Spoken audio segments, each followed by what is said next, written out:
and gentlemen, it's Monday. That means it's time for the Wrestling Inc. Monday Night Raw after show, and have we got a show for you.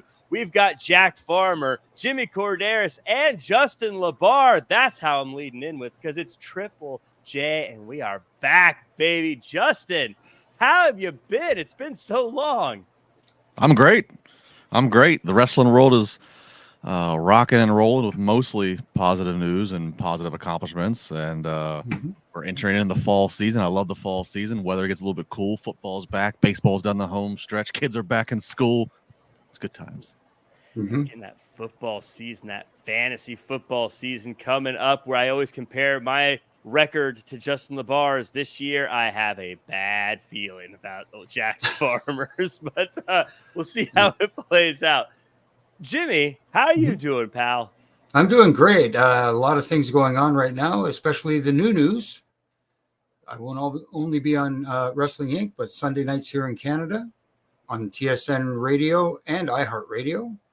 New show called Huge Pop with my good buddy Donnie DeSilva, who's been in the business since '96. He's been doing some booking. He's been a producer. He's done a whole bunch of stuff. It's going to be a lot of fun. It's called Huge Pop? Huge Pop. Huge Pop. And what time is it again? It's going to be on from 11 p.m. to 12 p.m. on Sunday nights here in Canada. Oh, those are some saucy hours for Korderas to be on.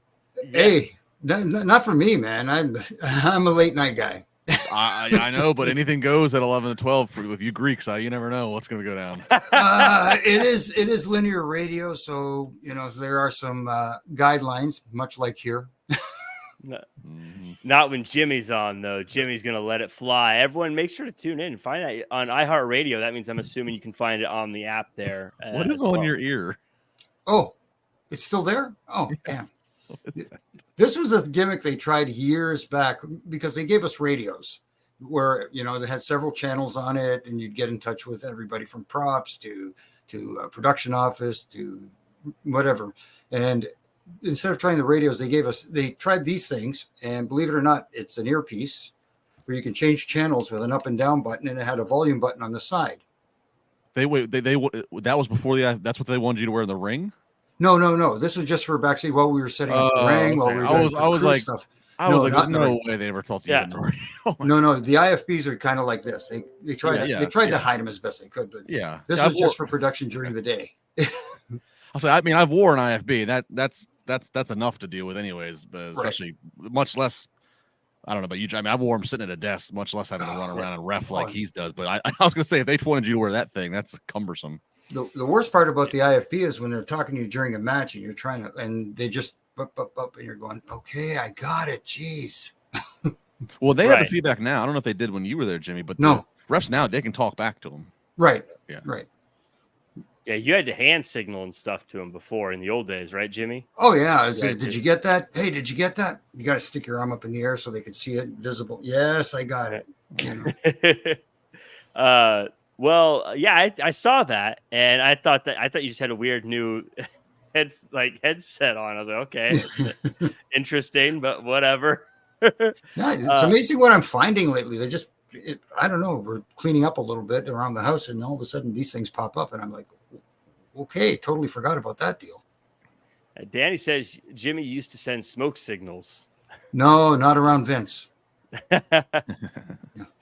Well, we had a big weekend, Justin, as you alluded to. Lots of wrestling, lots of stuff happening. We actually covered All In here on Wrestling Inc. Flobo, Boyce, and I. Everyone who hasn't had a chance to check out that review, make sure to go on and check that out. It's a fun conversation about what I thought was a fun show. Did you fellas have a chance to check out the show? Any thoughts on that one? Jimmy, I know you were lurking at one point. Yeah, I looked it for a little bit, but I enjoyed the show. I thought it was a good show. I really enjoyed Swerve and Bryan Danielson. I thought that match not only delivered, it was more than a banger. It was great. It was awesome. And seeing Daniel Bryan win the championship, I thought was a nice touch. I only wish you would have had a little more time for celebration at the end. It almost felt like, oh, here we have to rush it, almost like the Sting deal when he retired, try to time it out a little better so we could see it a little more. Yeah, I thought it was a fun show. I thought it was one of AEW's better ones in a while. This is a WWE show, so we won't go too far into it. But Justin, did you have a chance to see it? Any thoughts on it? I did. I didn't watch live, but I called it later on my Sunday evening. And yeah, I agree. I think it was a really enjoyable show. It looked great, sounded great. So props to them overall. I thought actually, how much they had actually given us match wise in the first 90 minutes. I thought was a really good pace. They were moving at a pretty good clip, and then it did slow up. And you want to give time and stuff for obviously your top of the card, but like yeah, at Jimmy's point, they kind of had to rush a little bit towards the end, and you could feel it. Some little critiques are always. I was very. I mean, the gauntlet thing was fun. That's a very fun concept. There, it's slightly like a Royal Rumble, but of course it's just whoever can get a first pinfall. It is fun the way they constructed it. Pretty much everybody is a surprise for the most part. That's kind of fun to do. I was surprised. Okada was a surprise. I'm like, here's one of your biggest investments and one of the biggest headlines you made this year, and you don't have him in an advertised match for your biggest show. That kind of for me, but really overall, a lot of things, a lot of positives I liked about it. Let's hope that they can take that momentum, and now especially with Bryan as champion, it's all eyes are on him and what he does next. Let's hope they can run with that momentum. Yeah, Wednesday will be fascinating to see. Again, if you didn't get a chance to see our coverage on it, it's up on wherever you find your podcast, YouTube, everything like that.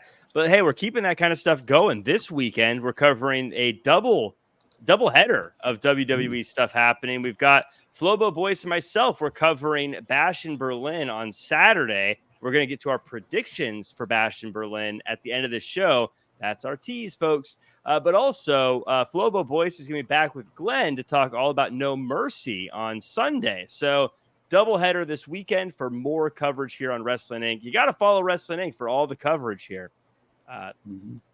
Something that was on the news today, and it's no good. It's not a fun piece of news, but Sid Vicious, legendary wrestler, former world champion, has passed away at the age of 63. He's been a multi-time world champion. His son Gunnar announced his death on social media, and the news was confirmed by PW Insider's Mike Johnson. Justin, terribly sad news when someone passes away, obviously. Any memories of Sid? And while you're going, I'd like everyone to chat to share their memories of Sid. Yeah, very sad news. 63, that's young. I'd seen some pictures over the last few years of him through one thing or another. It seems like he's been around family. Obviously, it seems like he's definitely been off the road, and he's been, living life, but also battling, I think, cancer, right? So there's that one part where it's like, that sucks that he's dealing with that. Obviously, any kind of illness, but there's also a part where it's like, you look at the generation he came from. It's nice that he has been with family, and I don't know.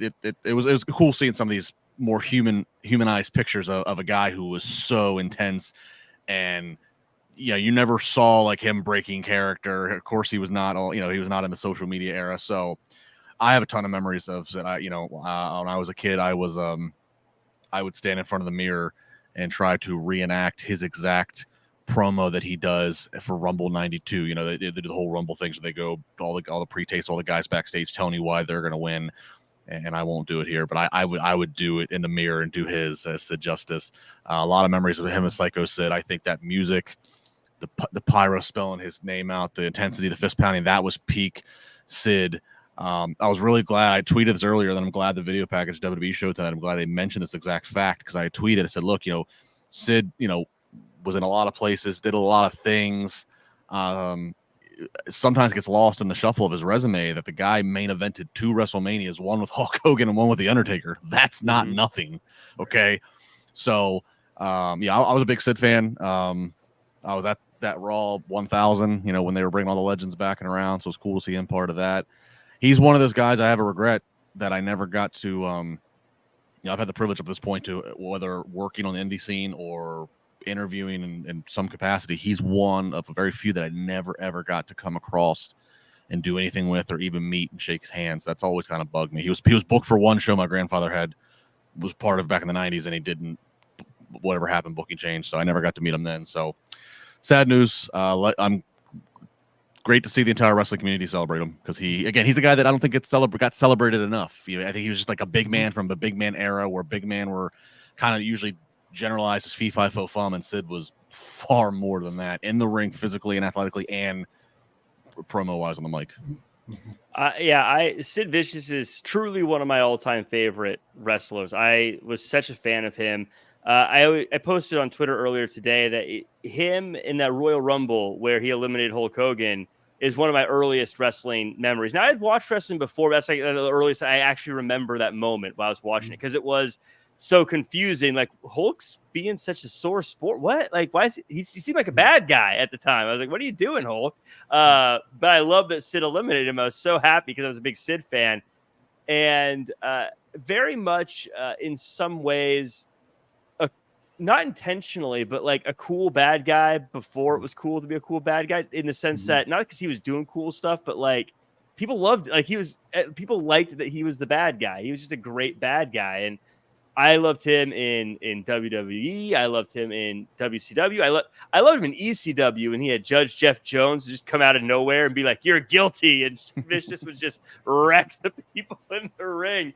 I was like, "This is the coolest thing ever," because this is just a little thing too, but it's also his Madison Square Garden thing because he was so big, he had like duck under the entranceway a little bit, and in ECW they had like the brick wall with the hole in it. He was so big, it looked like he was the guy that broke the brick wall. It was like perfectly shaped. I was like, this guy is so awesome. Every time he performed, he put a smile on my face. His promos were ridiculous. That famously, I mean, it's kind of a joke, but I still loved it when he jumps on top of the smashed car and he's like, Goldberg! I was like, yes, this guy, I love it. He just absolutely one of my all-time favorites. And so very unfortunate to see him go. Jimmy, any thoughts on Sid? Do you have any stories of Sid or remember working with him or anything like that? Yeah, I got to work with him. I was blessed to get to work with him. He was such a nice guy. I remember when he first came over, he introduced himself, and I was like, this is cool. I wanted to go up and introduce myself to him and let him know who I was, and not letting him think that I was just some hanger-on in the back or anything like that. But, you know, he was really good. Like Justin said, he carried himself well, especially like you talk about the airport test and not breaking character. When he was out in public, he was Sid Vicious. He was Sid Justice. I mean, he was all of that. And I remember one time he was telling me I was working a match with him, and he bowed up to me and stuff like that. And I really backed off, like really scared, and almost jumped out of the ring. And when we got to the back, he just said, "You know what? Yes, I get it. You're supposed to maybe cower a little bit, but don't overdo it, because still you're he's trying to tell me you're the referee. You can back off a little bit, but don't run."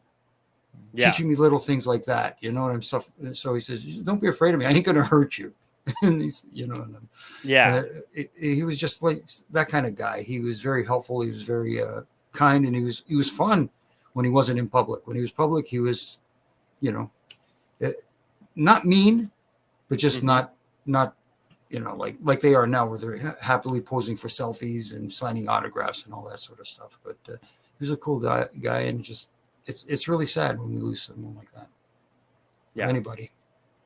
As a kid, of course, watching him, I always said one of the reasons he was my favorites is, and this is as a kid wrestling fan, is like, well, he's one of the best. He has a choke slam and a power bomb. Like, I mean, anyone could really do it, but he has it. So he's one of the best. Those are the best moves. So I used to always love him. But I don't know, just very, very sad. Everyone in the chat, again, share some of your favorite Sid Vicious moments. Bummer news, and hopefully he gets in the Hall of Fame sometime sooner rather than later. I have a feeling he will be. Speaking of WrestleMania main events and people Sid Vicious had matches with, The Undertaker was backstage at Raw after SummerSlam, and he had some words to say about that on the 6 Feet Under podcast. Undertaker said, quote, "The whole time I sat up at Gorilla right with Paul and then Bruce Pritchard, then myself was up there, and I was like, this show's really 3 hours long. Like, I know it is, but I was just like, when you guys go to Netflix, is this show going to cut down back to 2 hours, 3 hours? I mean, why 3 hours? Like, it's been 3 hours forever now, right? But I was just kind of trying to stress the point of 3 hours is a lot of wrestling." Justin, I feel like, you know, I'm glad he said this on his podcast, because he sounds like every wrestling podcaster talking about how long Raw is. Yeah, I mean, so Raw, 3 hours is too long, and all across sports and entertainment recently, everybody's starting to really come to the realization, like Major League Baseball has done a lot in the last few years with pitch clock and speeding things up. Even NFL football games, their TV blocks are usually 3 hours, 1 o'clock to 4 o'clock here in the East, but they even try to like keep inside of that. Like, it's proven people's attention spans now more than ever are just quicker than ever. 3 hours is a lot. Now, wrestling fans are unique, especially WWE fans. They are unique and they tune in. And then the reality is for USA is even if the third hour of Raw does the lowest viewership, that viewership each week is still far and beyond better than anything else. USA, where they can run syndication of Law and Order or any of the shows they could run, and that third hour of original programming from Raw is still better. So, getting off USA, I do suspect once they get to Netflix that we will see a shorter show. I don't think it's going to be a hard line. Oh, it's 2 hours every week or it's 2 hours and 30 minutes. I think it's going to be like most of your series on Netflix. Some weeks episodes, it might work out that it's 2 hours and 15 minutes. Others, it might only need to be 2 hours. Some, The Rock's back. We're going 240 tonight. But I think that'll be a very soft ending that they can do, which is going to help them. They won't have to rush things or they won't have to drag things out. So I'm looking forward to that. My what I hope doesn't happen, though, I don't want Raw to revert back to a nice, soft, cushiony two and change. But now that SmackDown's moving to USA and USA goes, well, we're pretty used to 3 hours of WWE programming. Let's on a single night. Let's get to that, and then SmackDown gets expanded to 3. I don't want that to happen. So this will be interesting to see, and I think Triple H is in favor. If you actually, there's a clip way back when. Remember when Stone Cold did his Broken Skull podcast, and they were recorded in the arena after Raw. Triple H was a guest on one of those, and in so many words, without Triple H, I think he was dancing around his words without, making the old man too irate. He basically alluded to the fact that 3 hours every week is a bit of a bit much. So I think he's ready to shorten Raw for the sake both of himself as a fan and himself as the booker. Yeah, and I think I'm a big believer in. I have a short attention span too. 3 hours is a long time, and I feel that way about movies. If I see a movie, I always say if it's over 120 minutes, every second of that movie better be like you could not cut that out. If there's a second in there where I'm like, you could have cut that out, I get crabby. I'm like, why is this in here? It's so long. I like shorter programming in general, so I think 2 hours is great. But I agree with Justin. I don't think they'll have a hard time anymore going forward on Netflix. I don't know if there's a benefit to time on Netflix. Like I get the time on USA, but I wonder if there's a monetary value of more time on Netflix. Netflix values minutes engaged, so they're not. It's not like they're not looking for you to produce a longer duration of an episode. They just want engaged minutes. So if you can tell them, hey, look, if we do this 120 minutes, and we also don't know what the situation is going to be with commercials or advertisements, but whatever. If WWE says, look, we're better off giving you 120 minutes, and that's going to be super well engaged, better than if we gave you 160 minutes, and it's gonna I think Netflix they're worried about engagement, and so if WWE can sell them on let's give you a tighter, better show every week, I think that's gonna be fine. Well, I would love that, Jimmy. What are your thoughts as someone who's worked on these shows 3 hours every week? And do you think from someone who works for WWE, the difference of what 3 hours could be? What are some pros and cons? 3 to 2 hours. Well, the pros obviously are that you get the opportunity to put more people on television and tell longer stories, and you don't have to rush through things. But at the same time, wrestling is unique, like Justin said, where they have 52 weeks a year of live television. That's difficult to write for.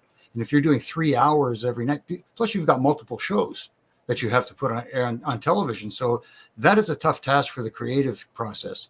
So I'm personally in favor of shorter shows, 2 hours. For me, when I was actually in the ring and working and stuff like that, it didn't really bother me as much. It was more for the talent that it was more of an issue. But for me, I would like to see shorter shows, like you guys said. I can't tell you how many times I went to the kitchen for something, anything. It's almost like, okay, What do we got in the cupboard? What do we got in the fridge? Yeah. You know what I mean? So the attention span is not what it used to be, even for me. And I love wrestling too. Yeah, it's 3 hours is a long time for anything. So I would love it to be 2 hours. I've always appreciated 2 hour show, 3 hour pay-per-view. Perfect for me. And that's the way it should be. Mm-hmm. That's really that really is the winning formula. Yeah. So you have our votes. There you go, Triple H. Just do it. Just listen to us. Hold on, I just got a message from Triple. No, I'm kidding. No, I just got a message from Triple H. He has listened to Wrestling Inc. Hey, he's on Twitter. He says, speaking of podcasts where people are talking about things, Rikishi had some things to say. He was talking about Jey Uso potentially taking a break. Rikishi said, "quote I thought once the Money in the Bank thing went through with Drew McIntyre winning over Jey, I said, well, let's see what they do now. Maybe they would give Jey a shot, set him up for some type of belt, maybe an Intercontinental Championship, or if you ask me, I think he deserves a shot at the World Championship." This was on Off the Top podcast. When that didn't happen either, it's like, okay, I'm at this point where I just want to call my son, Jey Uso, and say, hey, go ahead and just take a break, because obviously the writers don't know where to put you or where they can write something that's right for the character of Jey Uso, the Yeet Man. Justin, there's a lot I feel like I could take away from what's being said here, but I'm just going to let you run free. What are your thoughts here? I don't get this. I understand this is a father speaking, but with all due respect to the Hall of Famer Rikishi, to me, what he's saying here, if Jey Uso was to do that, if Jey Uso was basically to go to the writer's room or go to Triple H in the office and say, it doesn't seem like you guys had much for me. I think I'm going to go home. You call me when you got something better. I mean, to me, that just comes off as like taking your ball and going home. We've heard that phrase be used in the past or in history. Mm-hmm. And oh, by the way, it's not like he's sitting and catering. I mean, this guy is getting some of the loudest pops. I hear that his merch is moving amongst the best of anybody. Yeah, has he been in the main events and come up short most of the time? Like when he's been in the meaningful, yes, but he's in the main event, so that's something. Not everybody can be in the main event at the same time. So, he's over like Rover with the crowd. That Fanatics Fest they did last week in New York, from everything I've heard and talked to people that were there, both as fans and people that are in the business, like he was again super over there, one of the biggest attractions they brought there. So that doesn't make sense to me to tell him to go away while they are reacting the loudest to you. I just don't. I mean, yeah, of course you want to see the best creative, but I'm sorry, no disrespect for Rikishi, but that just makes no sense to me. Yeah, Chris Reef in the chat says easily the loudest pops. I was at Providence tonight, nothing close.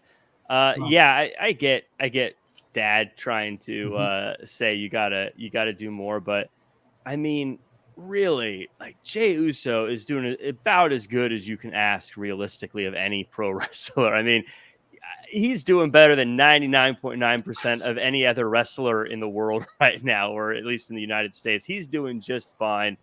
I get there is a desire for him to be at a higher level, and I think that based on the numbers, I mean, sure, you could put him there, but that's just, you can't just bounce around titles in that way, Jimmy. Any thoughts on this? No, I just think he's the ultimate utility player that's still immensely over with the audience. So why would you want to change that? You run the risk of pushing him into feuds and rivalries and title situations that are unnecessary right now. He doesn't need them because he's that over. You get guys who are, that there are times where there are certain talent that need a championship to take them to the next level. He doesn't need that right now because he is at that next level. It's almost like a Dominic Mysterio on the heel side. What more can he do to get more boos? Do you know what I mean? So, and like you said, Justin, he's moving merchandise out the door. Yeah. So why mess with a formula that's working right now? Yeah, I mean, like my philosophy to it, and I don't know if this is what Triple H and WWE are doing, but my philosophy to this would be: so you want to make as many guys as possible, heel and face, So that way everybody has a lot of other people to work with and make money with. And of course, you want the company to make money. So my thought is, if without a title and without any major singles main event wins, if Jey Uso is still, without all that, still as popular as he is, so he's helping draw tickets, presumably. He's clearly making the company money in merch. Everybody's having a good time. If he's able to sustain all that to that level without you giving him titles and all these wins, that then allows you to take that space and time and titles and everything else to help try to push a Braun Breaker up. So then once you get Braun Breaker up there, now Jey Uso's got somebody else he can work with. Or let's try to take the time to push a Pete Dunne up into the mix. So now Jey Uso has somebody else to work with. Like that to me is like, it's kind of like they're like, wow, Jay's so over, we don't got to do much with him. Let's just kind of keep him here. It's not that they're forgetting about him, but like, let's keep him here. Let's let the crowd yeet every week, but let's also put some more time, more work in to get some guys up to closer to his level. So then when we get to Survivor Series or Rumble or Mania, we've built somebody up that we have a really big match for everybody to feast on to the bank. Yeah, I think that his time will come, and sometimes when you wait, that when the time comes, it's a bigger moment than if you just got that instant satisfaction. So I think that Jey Uso, unless things really start to go downhill for him, he's going to get a title. He's going to get a big title. He's going to be just fine. When the time is right. Yeah, and then it'll feel like a huge moment as opposed to just, oh, I guess he's hot now, let's just give him a title. And that's, you don't want that. That's like the worst thing in wrestling is when people start doing the hot shotting, where it's like, oh, this guy's hot right now, give him the title. Oh, this guy's hot right now, give him the title. That stuff never works. Well, maybe it does. I don't know. I just threw that out there. But speaking of people coming back, Cryptic post by Alexa Bliss went down. She posted a picture of, or a GIF of Taylor Swift lifting her eyes to the camera with the words saying, "Are you ready for it?" Everyone assumes that this means that Bliss may be coming back soon. Jimmy, do you think we're going to see Alexa Bliss back, or is she just getting ready for a Taylor Swift concert? I don't know. The way things are going with Taylor Swift, that could be a very viable possibility. But it sounds like she's teasing a little bit of a comeback, and where that ends up, I don't know. We shall see. But I like the Cryptic video. It looked good. If she did it herself, hats off to her for doing it and getting people talking. That's what you want to do. You want to get yourself out there, get people talking, and have them thinking, where's she going to end up? I'd love to see this. Right, all the right moves. Yeah. Baby Ice says, my vote is the concert. Have fun, Lexi. Justin, are you going to be going to the Taylor Swift concert anytime soon? Well, if it's between my mortgage and the concert, I don't think so. Yeah, because that's I mean, how it's. That's go to a Taylor Swift concert. Yeah, I mean, Wrestling Inc. and Busted Open are taking care of me, but they ain't taking care of me. No, man. Look, man. I think even Elon Musk has to put it on the credit card if he's going to be buying one of those tickets. I mean, it's nice to get paid to talk pro wrestling, but I mean, you still gotta save a little bit for a rainy day. I mean, obviously, this is fun for her to get some buzz going. There is such a connection with her, obviously, in the Bray Wyatt universe and the Bray Wyatt lineage. So I would totally get that.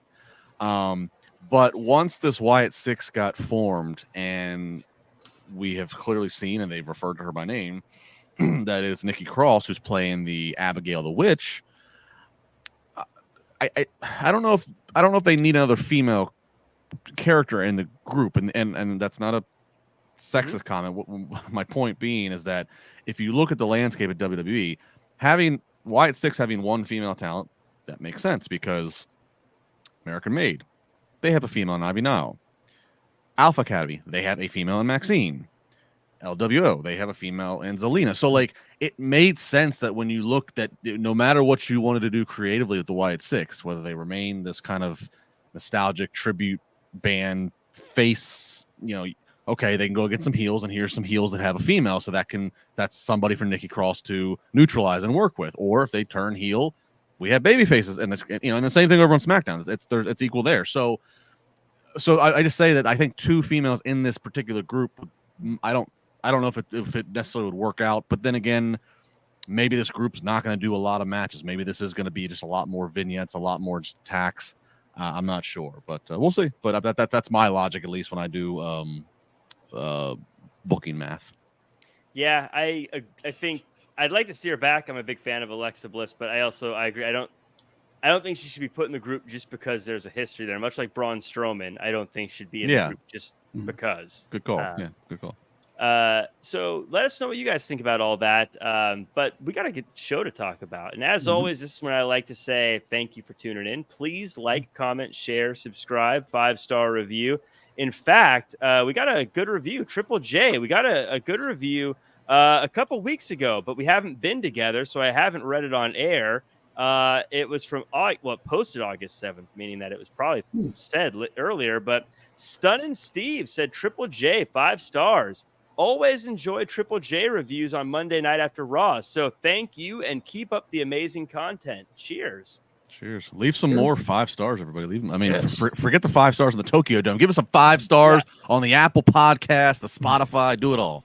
Yeah, that is the 5 stars that the wrestling world really cares about. The ones on Wrestling Reviews. Yes. And leave a little comment. I'll read them on air. Or you can join us in the chat like Jose or Steven or Daniel or Leonard or Huffman or JT or Joe C or Jeff Bailey. There's too many to get to everyone. Denisha, No Bueno Crew. Haven't seen you in a while, No Bueno Crew. Good to see you again. Max Feldman as well. Let's talk about WWE Raw. And we're going to start with the main event. Uncle Howdy versus Chad Gable. It's Uncle Howdy's debut match in the ring, or since his return. I can't remember. He didn't have a match before. Okay, never as Uncle Howdy.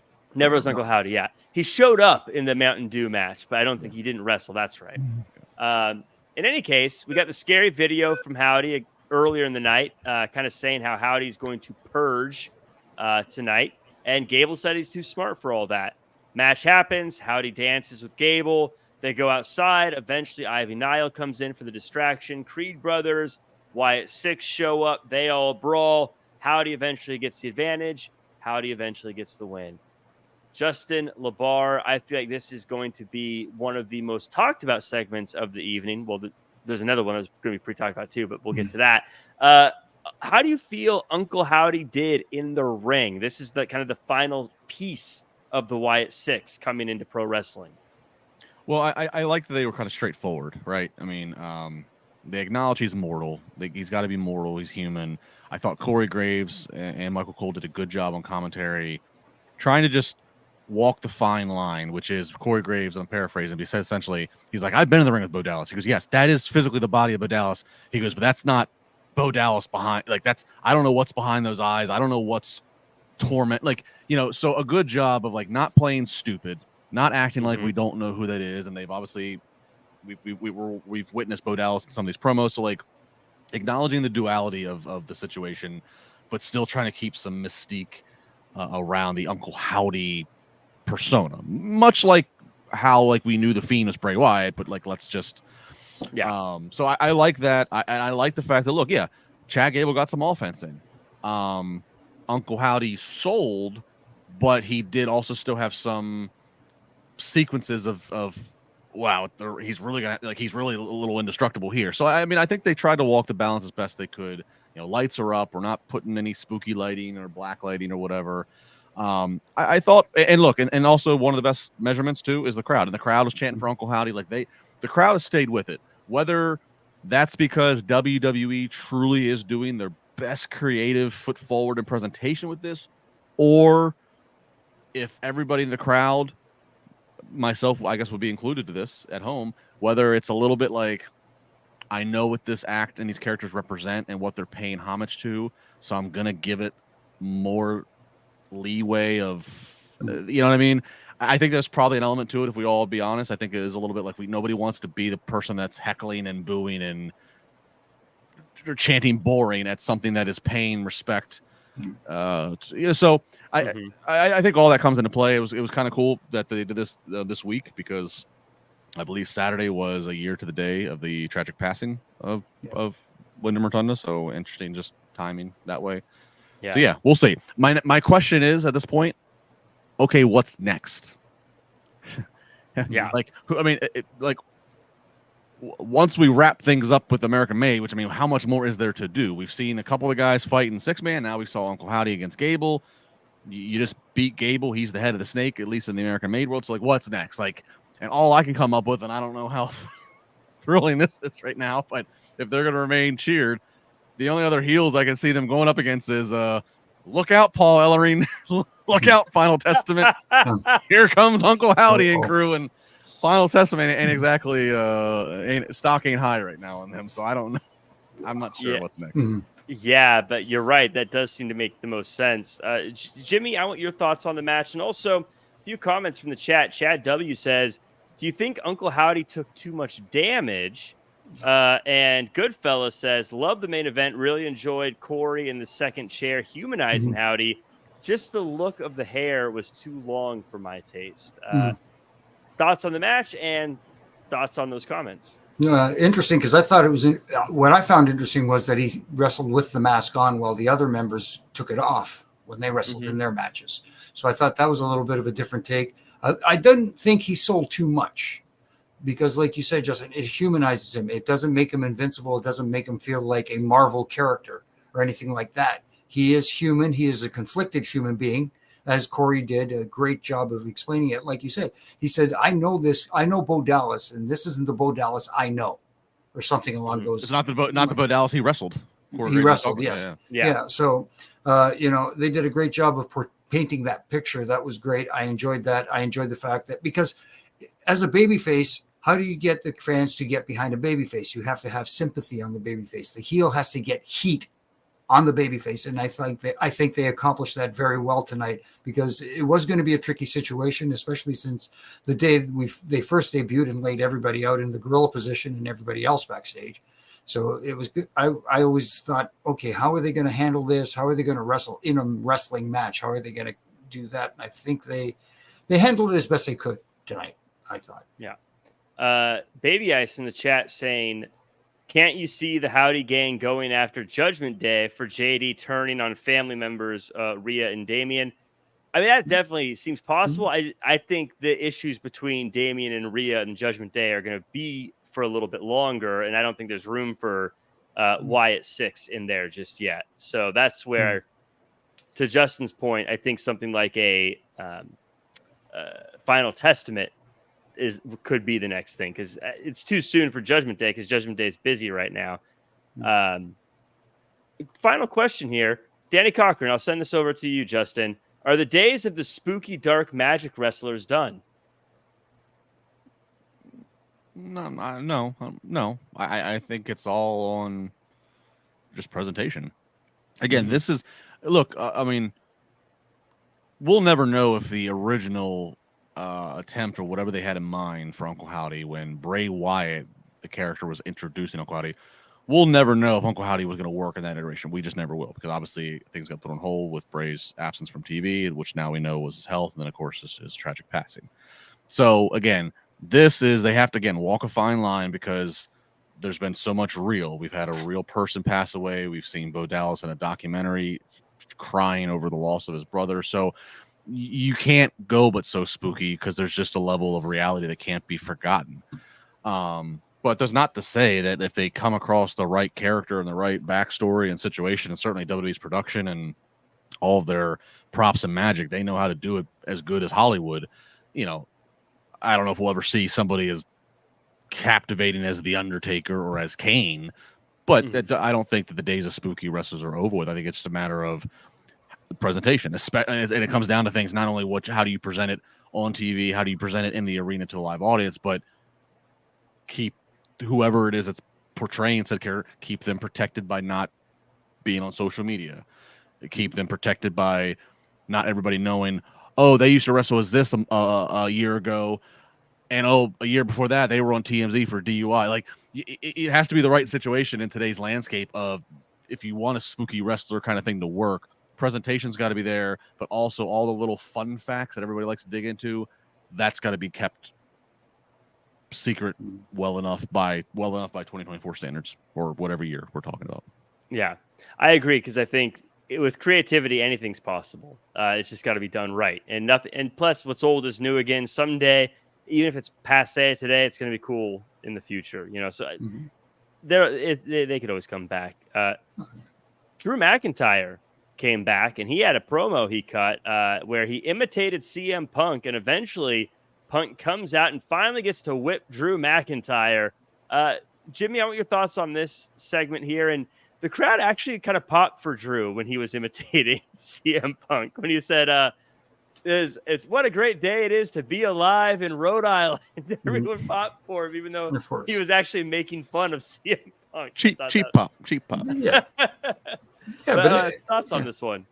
No, I thought it was interesting that he went that route and got the cheers. But then again, I think about it, and that's how everybody gets a cheer. You say the name of the town you're in, and of course that generates an automatic reaction. But what I liked about this segment though was it wasn't bantering back and forth like we've seen how many times where they're going jab back, forth, back and forth. Punk got in the ring and he started. He whipped him with a leather belt. Yep. Like he went right to town. There was no, we've always complained in the past where somebody says something or somebody does something and the guy contemplates whether he's going to pop somebody or anything like that.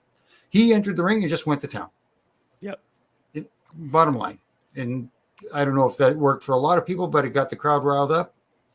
Made me think, okay, I want to see Drew's social media right now and see how many whip marks he has on his back that he's going to post out there and tell everybody that Punk's going to pay for this on Saturday.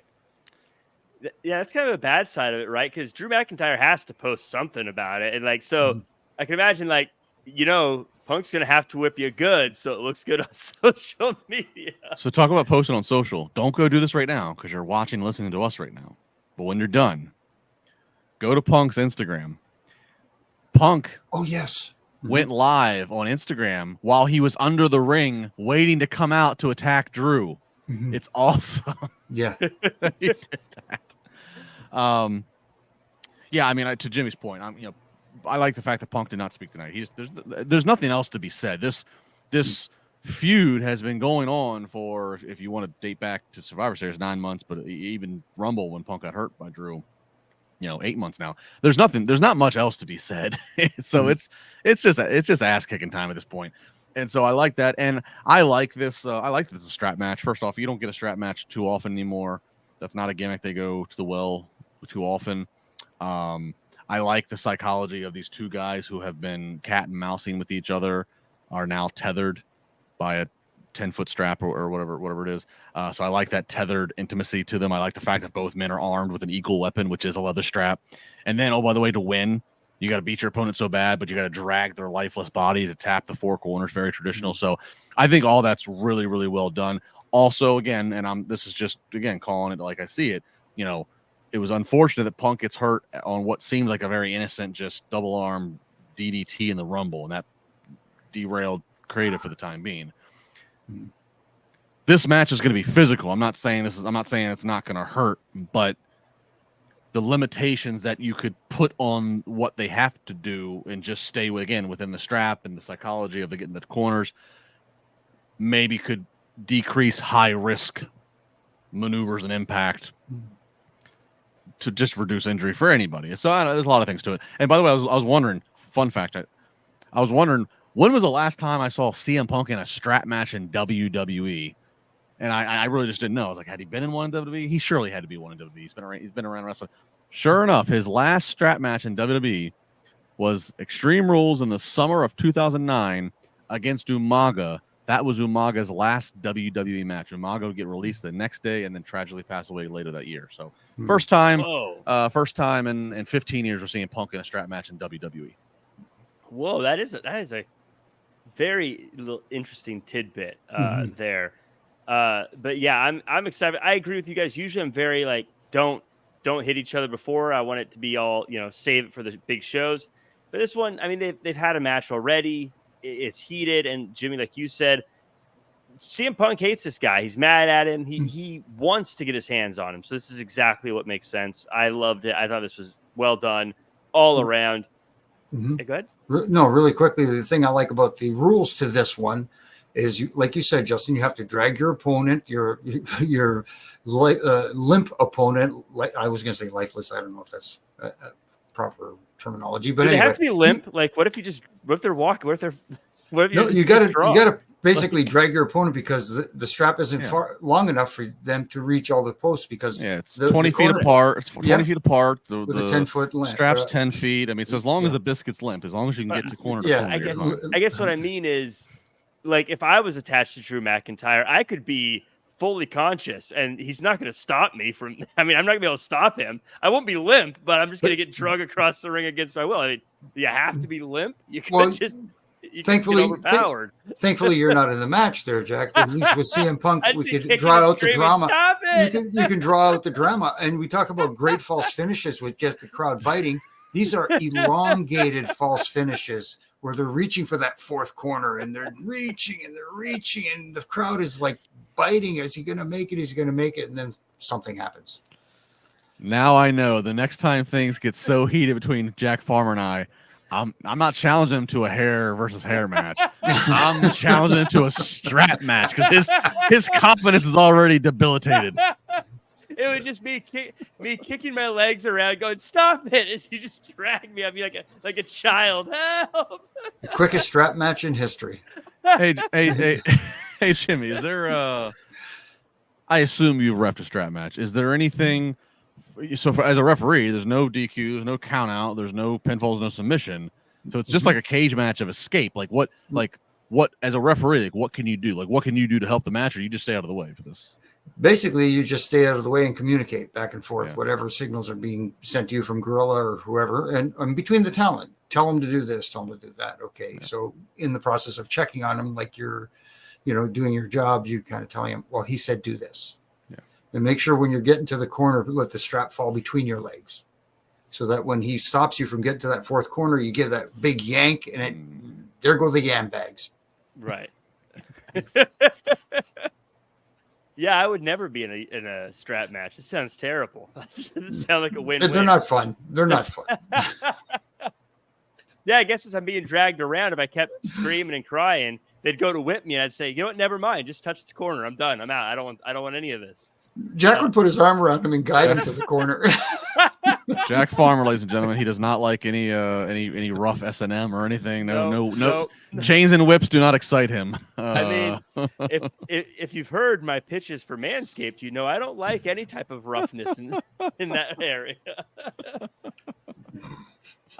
Speaking of roughness, we had quite a rough one.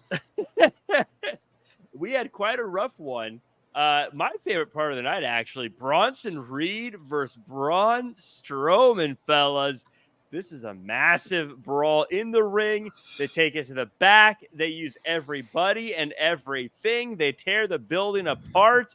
And man, Rock may crush scissors, but let me tell you, Bronson Reed crushes Braun Strowman. This was just a calamity of humanity. Justin, I want your thoughts on this one. Yeah, you could feel this as they built to this match, and they're doing the tail of the tape thing, and Braun's the monster of all monsters to come and stop this incredible run that Bronson's been on. You could feel they were going to do something big tonight.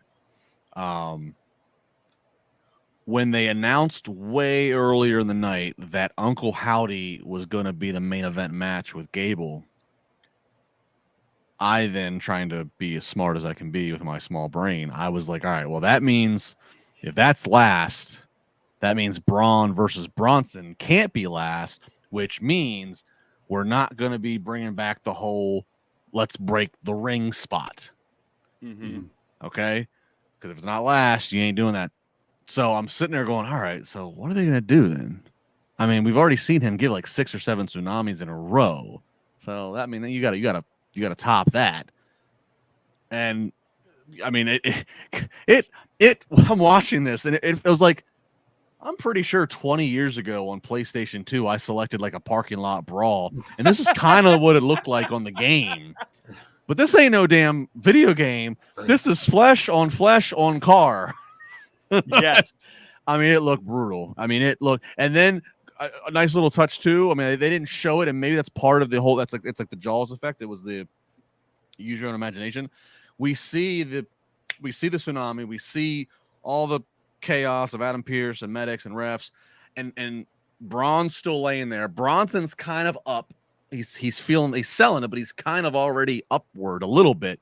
And they go to break, and we come back in commentary saying, "You're never gonna believe this. He got up and walked off the scene, refusing." It's like, so now in your mind, you're creating the most crazy scene of what it could have looked like. They are, again, this kind of goes back to the Jey Uso conversation. Bronson Reed doesn't have a title. Bronson Reed is not beating the top babyface in the main event right now. But they're doing enough to make people say, I'm going to buy a ticket to see him tsunami somebody. I mean, if you're at home, I'm going to tune in to see what the hell is he going to do against Braun Strowman. Like, he's got enough credibility that he's up there. So again, now you can find some baby faces that you can build up as your next heroes. And now Bronson Reed's got somebody else to work with. It makes sense. I think if you step back, cool your emotions, don't look at Twitter, it makes sense. Don't look at Twitter in general is a good piece of advice. Yeah. But Jimmy, I everything about this I love. First off, tip of the cap to Braun Strowman, because he just helped make Bronson Reed an even bigger star here. And I think that sometimes we only gush about the people who won the match, but like, if not for what Braun Strowman was doing, this would have just been another, Bronson Reed crushes somebody. But the fact that this was one of the few times we saw a bigger guy try to be the bigger guy to Bronson Reed. And he did, but Bronson Reed still showed. I think that tells us something. He's more than just a big guy. He's very durable. Bronson Reed just came off great. And man, I'm with Justin when they went backstage. The moment they were backstage and Bronson Reed was holding the trash can, waiting for Strowman to come through the curtain, I was like, "This is so good." And when he crawled up on that wall and Braun Strowman was on the car, in my mind, sadistic Jack was like, "Do it, do it, do it." I was so excited. I was like, everyone in the arena that stands up when he goes to do the tsunami, absolutely a must-see, pay for a ticket move. Jimmy, what are your thoughts? No, I enjoyed it very much. From the in-ring action, like, they surprised me. These were two of the biggest luchadors I ever saw in my life. Some of the moves they were pulling off were incredible for two big guys, and they pulled them off really well. And then the fight going to the back. What I was curious to see how they get out of this, because you don't want Braun Strowman to lose just yet. And Bronson Reed, the heat is on him. The last couple of weeks, he's just got some monster heat on him. The only thing I'm afraid of is now with that splash on the top of the car, I'm worried that people are going to start to like him and want to see him do it to whoever it is. It doesn't matter, babyface, heel, whoever it is. That's my only concern, that people are going to start saying, "You know what, this is cool. I want to see this. I don't care who it is." It is cool. Don't get me wrong. Yeah. That's the problem. No, that's a great call. I think, I mean, they teased obviously that he still has unfinished business with Miz. And Miz is getting by as a face right now, even though he's much better as a heel. But I think it's a great point, Jimmy. You don't want to. It's way too early right now for Bronson Reed to be a cool heel. I still think, especially if you look over on SmackDown, it is thin with credible heels. Like, I keep wondering, like, and it's kind of shows. We're doing, and they made it better a little bit this past week. But Cody Rhodes is fighting Kevin Owens, a babyface versus babyface, and they're just trying to toy with you, like, oh, is Kevin going to go back to that heel? Like, but there's just a real lack of heels. If Cody's not going to work with the bloodline, and obviously they want to hold that off probably until we get back around to Mania season for obvious reasons. So it's like, if you have to buy time of Cody working with somebody that's not bloodline, he doesn't have a lot of heels to work with. And so I mean, I still think that, like, Bronson Reed's on the trajectory of, they're making him right now as a big deal. There would certainly be storyline justification for Adam Pearce to say, "I can't handle this guy anymore. Nick Aldis, you take him, especially because you got an open spot because we got Orton over here." Like, and let Bronson work a program with Cody. Yes, Cody's going to beat him. Cody's not going to drop the title to him, but I think that there's a way to do it that would continue to elevate Bronson and make it worthwhile. Like I don't know what else Bronson could do on Raw without just being repetitive and risking what Jimmy's saying. You start to cheer him because it's just so badass. Find him a babyface who people love. That's Cody Rhodes. Put him over there, and at least let's try to get through some fall months for Cody having an opponent. And yet you have him go over to SmackDown and have him do to Cody what he did to Seth Rollins. I mean, not take him out of action, but attack him and hit him with a bunch of tsunamis and leave Cody as a mess. That sells a ticket to it. Take him out for a week or two, or something. But yeah, I mean, what? That's after Bash in Berlin. The next, I think it's Bad Blood. It's Bad Blood, which obviously Cody's going to be a part of because he's been part of all the vignettes of them in Atlanta, and Atlanta's his build hometown. So Cody's got to be part of that. So, but yeah, Bronson, I want them to keep going with this, but I keep saying, I'm like, I don't know what else there is. I still think Cody needs people to work with on SmackDown. So I think Bronson would be the perfect kind of choice to make a move over there. That it actually leads me into, you talk about The Miz. It actually leads me to the two tournament matches we had today. They're triple threat matches. The Miz has a backstage interview with Jackie where he talks about every time he does something right, something goes wrong. That's when Bronson Reed comes out. New Day, they're learning to communicate. But we got the two triple threat matches. Jey Uso, Karrion Kross, Kofi Kingston. It's a fun one with Jey Uso getting the win. And then Miz versus Xavier Woods versus Pete Dunne. Pete Dunne gets the win there. Later, Breaker says no one from Jay's family has beaten someone from his family, which is a great line. And then he also kind of puts down Pete Dunne. Justin, I want to kind of backtrack to kind of what you were just saying just now. They're building up these contenders with where Braun Breaker is. I don't know if I believe anyone's going to beat him anytime soon. And I'm wondering, similar to what you're saying with Bronson Reed, is WWE sort of building a bottleneck for themselves? We're loving what we're doing, but are we also kind of getting to a point where, like, what do you do? Braun Breaker can't lose the title already, but neither can Gunther. But, what do you do? Well, it's a great problem to have, and I'm glad that Triple H has to solve it and we don't. Right? They are building up, but I think what becomes important then is obviously you always want titles to matter, but that's when you then have to. That's the next task you put on your creative team is, okay, how can we create interesting stories that don't revolve around the title? Punk and Drew is a great example. That's a great example. The mixed tag match at Bash in Berlin. That for me at least, that has the most anticipation of we want to see Priest get his hands on Dom, which he's done a little bit, but we want to see and that there's no title. And so I think, again, you build a bottleneck up, but you build it up as, okay, we have a lot of credible characters that people care about. Okay, there's only one IC title, there's only one US title, there's only world title on the show, whatever. There's only so many singles belts on the men's side and the women's side too. How can we create other stories that matter even if it doesn't have the title? And I think that's what we're doing right now. I mean, that's where we're at. The thing I'm watching with Braun Breaker is, because I agree, I don't think he's dropping this title anytime soon, nor should he, is where, I always say this fence. What side of the fence is he on? Like, he acts like a heel, but everybody's barking like crazy.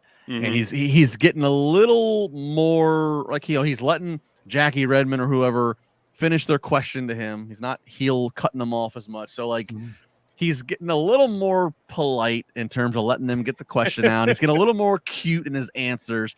So he's slightly towing himself to the good guy side, but he's still coming off as this badass who you don't trust. I despise the term tweener, so I'm not going to settle on that. So I think that's part of the thing is like, all right, what do we have with Braun Breaker? Who do we want? Do we want him to be our next babyface who, let's have him be this badass Goldberg babyface? And oh, by the way, maybe he still has the IC title and he's going after Gunther. Like, do we want that? Or again, do we want him to be the baddest heel who you just can't bring yourself to like? And whenever his IC title run's done, he's another guy coming after Cody Rhodes. Like, I think, what is it we want out of him? What do we need long term, 6 months, 12 months out of this? So that's what I'm watching is what Braun Breaker's obviously working. He's a success thus far, but what lane do we want him to take? I personally, I like him as someone I cheer for. I like him in that Goldberg role. I would love to see the Judgment Day try to take him down and him just scatter them like balls on a pool table. You know what I mean? Just bash through them. I think that'd be so fun to see. But Jimmy, what are your thoughts on this tournament? The people who've gone through. I did think it was interesting that Xavier Woods was wearing all black when he was supposed to wear green. Maybe a little too obvious, but it seemed like a play there. Any thoughts on this one? I like the choice of Pete Dunne. I like him winning the one triple threat match. Like you said, Xavier Woods wearing the all black. Signs everywhere. Signs. What can I tell you? That I think it's pointing in a direction. The other one, Jey Uso winning. Again, it goes back to what we talked about earlier. I guess he's going to be in that fatal 4-way, and then again, you have a guy who's hugely over, and you can get away with not having him lose the match but not win it. Mm-hmm. So, another situation like that. That's what this seems like for me, anyways. But as far as Braun Breaker goes, who's going on to face him? That's going to be an interesting choice because next week Bronson Reed is in a 3-way match. And the other 3-way match with Ilya Dragunov, Dragon Lee, 2 dragons there. And Dom. Yeah. That one I think is going to steal the show next week. That has match of the week candidate. Yeah. Because I know we haven't got to it yet, but hats off to Dragon Lee before I forget tonight. My goodness, what a performance! Yeah. But anyways, I think you're right though with Braun Breaker. It's too many Brauns. I can't remember which one I'm talking about. But Vince would be losing his mind right now. Oh my goodness, I wouldn't go near Gorilla if there were this many Brauns going on. But the interesting thing is too, the stuff he does in the ring is very cool. Mm-hmm. So when you're a heel, you don't want to be too cool in the ring either. He does that leap up to the top rope Frankensteiner that he does. Mm-hmm. That is incredible. You can't boo that. How do you boo something like that? Right. It's impossible. You know what I mean? So maybe he could tease stuff like that and not do it. If that makes any sense. Going back to like a Bronson Reed, maybe he could hit the one tsunami and tease he's going up for a second one and people are cheering for it. Yeah, we want to see the second one. And he looks at everybody and goes, to hell with you guys, and gets down. Just try to change their minds. Maybe with Braun Breaker, do something that'll change their minds instead of them getting on board with what he's doing. I don't know. It's going to be tough, though. It's going to be tough. Well, you mentioned that Dragon Lee performance. The Judgment Day came out, and they blamed everything that happened on Rhea and Damian. Liv and Dom talk about how great they are as a couple. LWO comes out. We get some trash talk before a punch is thrown. This leads into an 8-man tag. It all breaks down with the post-match scene, Rhea and Damian chasing off Judgment Day. Jimmy, you mentioned Dragon Lee. Talk to us about it. No, I thought he shone. Everybody gets their opportunity to shine in these sort of things. When you have 4-on-4, everybody gets a shot in the ring and to get their stuff in. But Dragon Lee just was. When you think back on matches and moments as people who stand out, he stood out big time tonight. And we remembered what he was before he joined the LWO and kind of got, I hate to say it, lost in the shuffle. Mm-hmm. And was just another member of the crew. Tonight, he got to show how special he is. Yeah. And I'd like to see more of that. And I don't want to see him, per se, break away from LWO, but allow him to have opportunities to be alone, like he's going to be in the 3-way match next week. Yeah. Like you said, Justin, I think this is going to be a definite match of the week candidate. So. Yeah, it's already on my radar for Busted Up when we do match of the week. That's going to be a candidate. I can already tell. I share the same sentiment that Jimmy has, both with Dragon Lee, but also the same with Joaquin Wilde. And he got his spot tonight. He's done it on NXT before where they he's on the middle rope and they kind of just propel him. And he just, he's a guy. He trained here in Pittsburgh. I've known him for a lot of years. So it's not just a personal thing, but he's had raw talent for many, many years. He's been an Impact. He's been everywhere. I'm so happy to see him with this opportunity. That's what made tonight's Raw kind of interesting on one aspect was, half of their total roster is already over in Europe. Mm-hmm. And so, they're already over in Europe doing house shows. They got SmackDown Friday and then, of course, the PLE Saturday. So it's nights like tonight where, in addition to, okay, we can have Uncle Howdy have his debut and that's an attraction, whatever. But here's a night where it's like, okay, we got 4 guys who can go in the LWO. 3-segment match. Let's go. And they did it. And that spot that I'm referencing of Wild propelling off the middle rope to the outside. Great job by WWE production, great coordination and communication to go to that overhead shot they started using when all 4 LWO members 2 hit one side. They're all 4 hitting ropes to dive out to. It looked awesome. And that's kind of, it used to be when you'd be down on your roster because half of them are on a tour somewhere else. Again, you're stretching, but you're stretching in the bad way. But tonight, I felt like you got some opportunities from some people that you may have not otherwise gotten for the time that you did. So, yeah, I thought this was a really hot way to start the show. And the big thing is, Justin, sorry to cut you off there, Jack, is when you're given those opportunities, you have to deliver and show them that they made the right call and to take chances on you in the future. And I think that's what they all did tonight. And that was, hats off to them. Yeah, in fact, it's funny. I didn't even realize that half the roster was gone. I knew Gunther was gone because we saw that little video, but it didn't actually click to me because that's how this episode went. It didn't feel like they were stretching in that way, which just shows how deep this roster is. Yeah, they were in, I think, Brussels last night for a house show. Real quick though, didn't Gunther look like just your prototypical old school world heavyweight champion? Standing in front of that brick wall and with that gold belt in front of him, he just, you know what I mean? It just, that look, he just exudes somebody like a Luthez, but more of a heel. Yeah. Luthez wasn't a heel. Well, Jimmy, I want to ask you a question here because you've been on the road, you've been at the arenas, you've worked for WWE for a very long time. And so I want your insider opinion. Why does Rey Mysterio's mask say mask on it? That's a good question.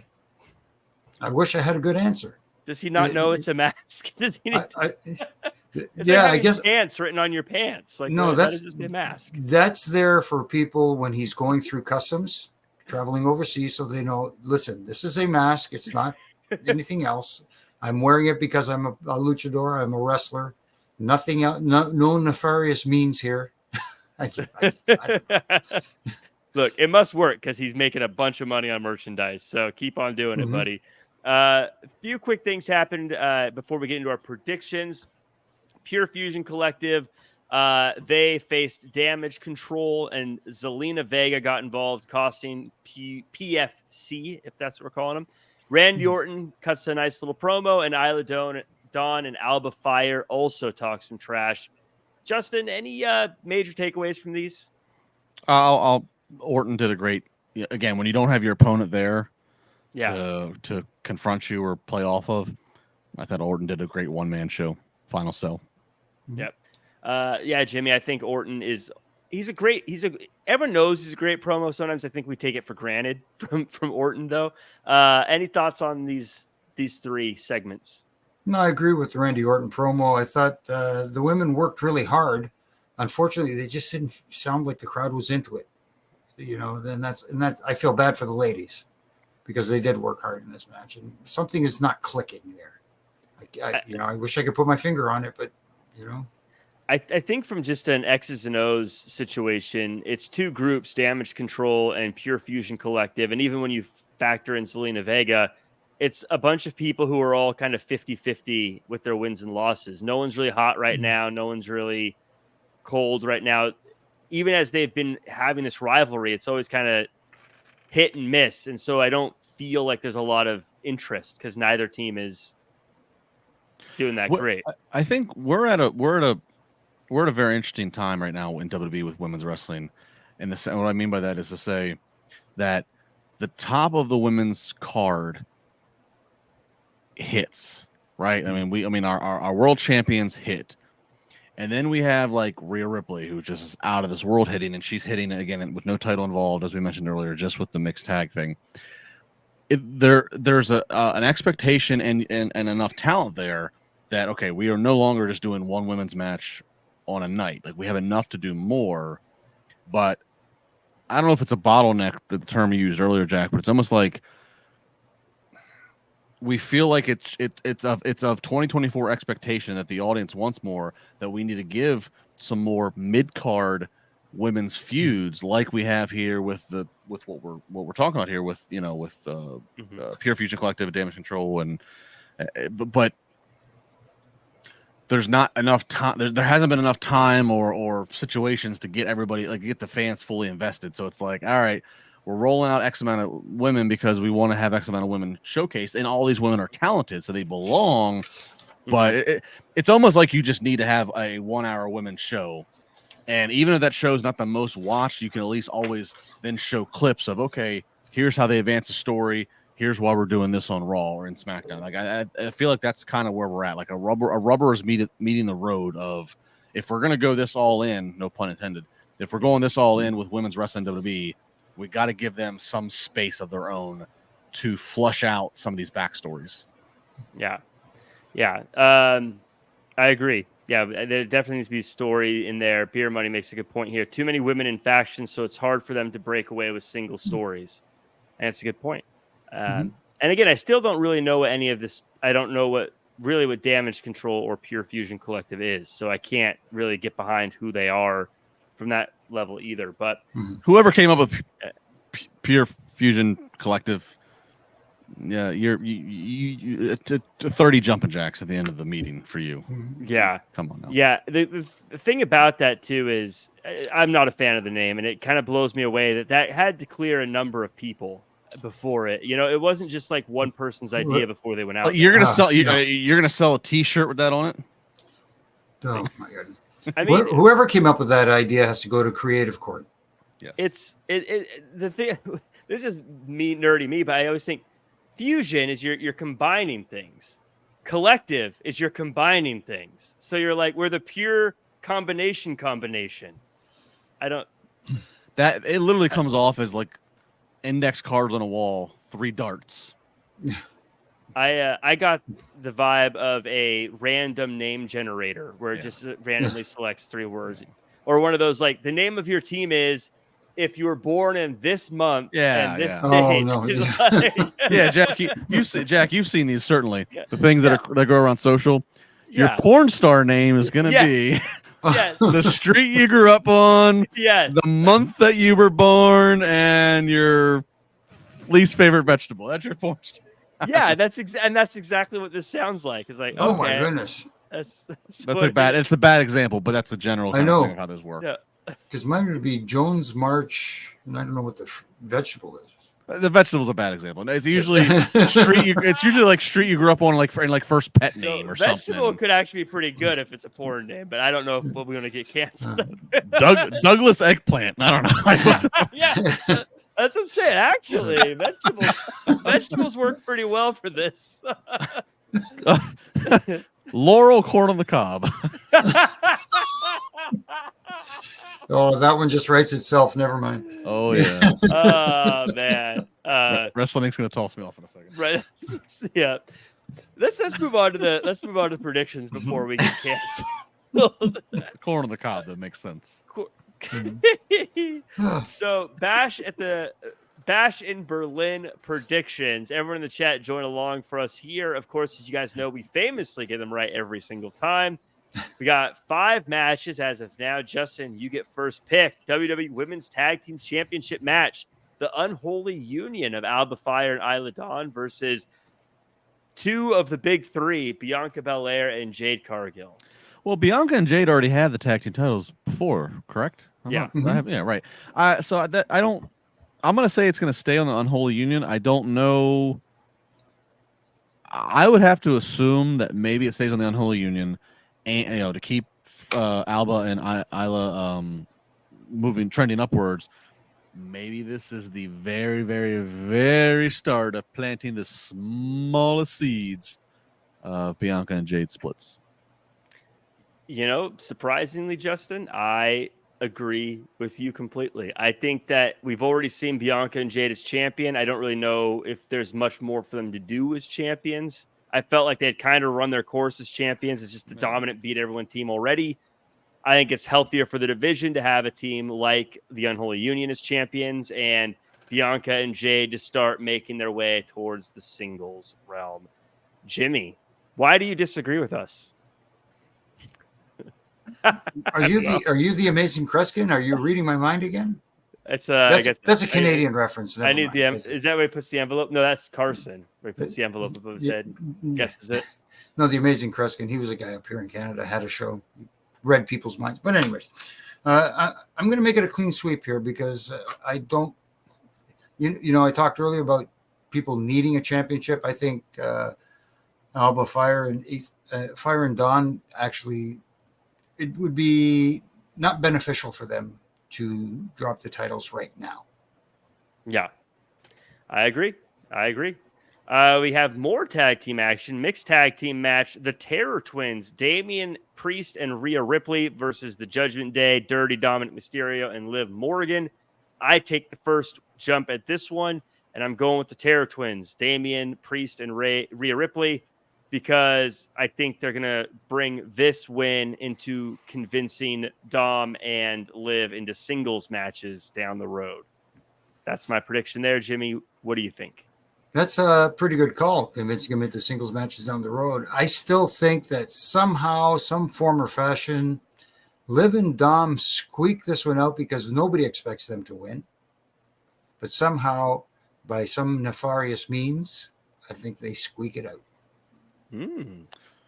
Yeah, I'm going to go Judgment Day of Dirty Dom and Liv here because, one, you have other members of the Judgment Day still lurking around, so the numbers game can always play in. There's still payoff to be had with some of the other members and Priest and Rhea. Also, because I think if Dom and Liv can get one over on Priest and Rhea, this is not over. And is there ever a more fitting, maybe aside from maybe Bloodline stuff and maybe aside from, Punk and Drew, this also fits right into the criteria of bad blood. And I just don't see this ending here. But for this to not end, I think the heel's got to go over. So I'm going to go Dom and Liv. What if this one ends with Dom choosing Rhea Ripley and he leaves Liv and him and Rhea Ripley get together, and then every couple months he just switches between them? I think that'd be good stuff. He's not going back to Rhea. He's not going back to Rhea. But I'll say this, Jack. I have thought let Dirty Dom do Liv dirty eventually, and he picks another female to saddle his horse to. I would love that. And that's his whole that he could do that forever. That could be a career gimmick where it's every few months or a year or a certain amount of time. And it's what if one of them wasn't? Right now there's a sexual tension of he's dating them. Yeah. But what if like one of them it's like he goes, you know what? I'm tired of messing with you silly girls for silly things. I'm gonna find a woman that's gonna help me get to the ultimate. Become world champion, become Hall of Famer, be better than my deadbeat dad. Bring in Vicky Guerrero as his advisor. Oh, wow. And then that works for a million reasons. I love that. And then he could also eventually leave Vicky for another girl. I don't know. Could you imagine the heat of Vicky and Dom both trying to cut promos? That would be fun. And then, she'd keep trying. It'd be great because they'd boo him and she could just keep saying, "Excuse me." It'd be great. Great stuff. I had a different idea, but I'm not even going to say it because I can't top that. Well, you've got a tough task ahead of you, Jimmy Korderas, because you've got to pick the winner of the strap match, CM Punk versus Drew McIntyre. That's not a tough task for me anyways. I think CM Punk goes over here. Even their rivalry 1-1, somehow Drew continues to keep a hold of the bracelet. I know people are saying it's just a bracelet. Yes. But it's meaningful to Punk. Everybody has something that means more than money to them. And we could talk about that all day, but I'm not going to. But I think this leads to, you talked about Bad Blood. This leads to the conclusion of this rivalry at Bad Blood, whatever kind of match they make it. I don't know whether you end it in a cage, you end it some other stipulation match, but I think at Bad Blood, whoever wins that match finally will come out ahead, and this rivalry will end there. Justin, do you agree? Yeah, I'm going to say Punk as well. I think Punk as well. And I think, really the only other step after this, they've obviously not shied away from talking about Punk's real life wife, who of course is a worker herself. I think you got to, I'm not saying she's got to be part of like a match or anything, but I think Punk wins. There's one more round to go here. And I think wives and dogs and family are ringside and present for all the emotion. I think Punk wins as well. It just makes sense, and we get another one out of this one.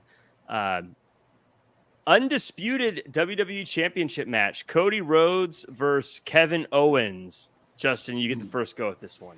Yeah, Cody. I mean, there's no debate of him losing this. It's just a matter of what do we get out of this. They did a nice job Friday teasing that Kevin was finally going to snap and go back to his old ways. So it's just, what do they want out of this? Again, is this a one-off of Cody winning?